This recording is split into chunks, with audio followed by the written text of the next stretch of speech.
Hello and welcome to Gamer Life. On today's episode, I'm going to be doing a quick review of Tichu. Tichu is a trick-taking game that takes about an hour to play. The box says 3 to 10 players, but in reality it is a partnership game for 4 players, which 2 players will be on the same team. So, look at the box. It comes with 2 decks, 1 red deck, 1 gold deck. Tichu is played over a number of rounds. Once all players have played all the cards they have in their hand, the round ends, they score, and a new round begins. The first team to get to 1,000 points wins. Now, a player will start off by playing a certain set of cards, and each player in turn has to play the same set but higher or pass. So the sets that you can play are 1 card,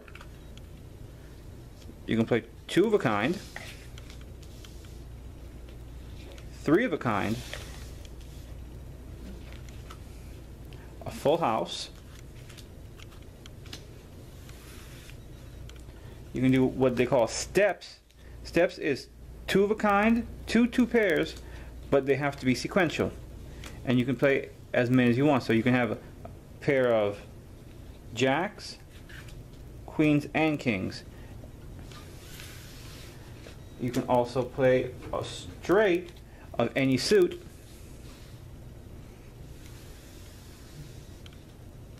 Now there are 2 special types of hands. You can play a royal straight, which is at least 5 cards in the same suit, or 4 of a kind. Now those 2 are called bombs. They can be played even though they are not the lead suit type. And the only thing that can beat them is a higher bomb. So for example, if they play a 4 of a kind, the only thing that could beat them would be a higher 4 of a kind or a straight flush. Otherwise, all players have to follow the suit type going 1 step higher. So if someone plays a 10 as a single card, they must play a jack or higher. After all players have finished their cards, once all players are out of cards, the player who went out last gives his cards to the player who went out first. And that player, if they have any cards left in their hand, they would then give those cards to the opposing team. You then would count up the points. Kings and 10s are worth 10 points apiece. 5s are worth 5 points.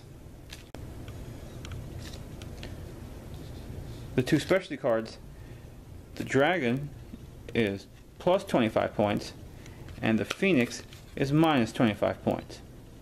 Now why these 2 are so different is because the dragon is the highest single card in the game. It beats all other single cards. The only thing that can beat a dragon is a bomb.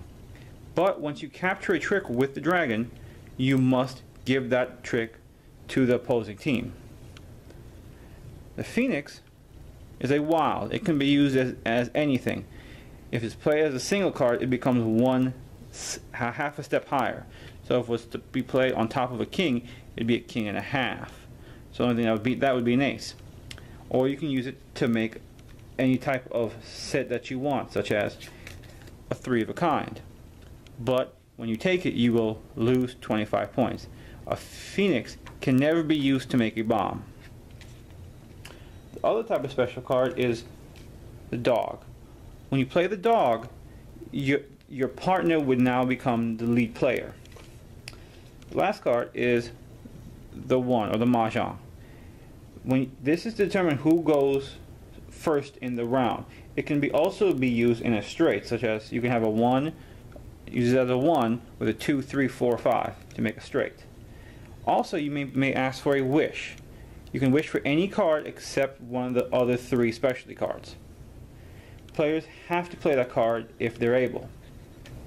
Now, when you first deal out the cards, you're going to deal out 8 cards to each player, which they will then look at those 8 cards and they'll determine if they want to make a bet. They're now calling to see if they want to call for Grand Tichu. What that means is they're betting that they will go out first, and they're betting 200 points. After that, if they do not want to bet, they then take the rest of the cards, and we dealt out 6 more, And then before they play their first card, doesn't matter how many turns have gone by, if they have not played the first card as yet, they may call a regular Tichu. That means that they're betting to go out first, and they're betting 100 points. But if they do not go out first, they lose 100 points. Also, before play starts, each player will pass one card to their opponent. Before play starts, each player will pass one card to their partner and one card to each of one of the opponents. Now, Tichu is an amazing game. Best way I can describe Tichu is in a song. It takes two to make things go right. It takes two to make it out of sight. And that is its greatest strength and its greatest weakness. Is without a good partner, you are going to be in for a bad time. Especially if the other team knows what they're doing and you do not, you are going to get worked on that table. It is a very hard game to learn because you have to understand the nuances of the gameplay, on how to play your hand, on when to call Tichu, when to play the bombs, when to hold on to the bombs. It is an amazing game. This is my third deck of Tichu. At almost all the gaming conventions I go to, they have a Tichu tournament. It's very popular, and I truly enjoy it, but like I said, you have to have a good partner.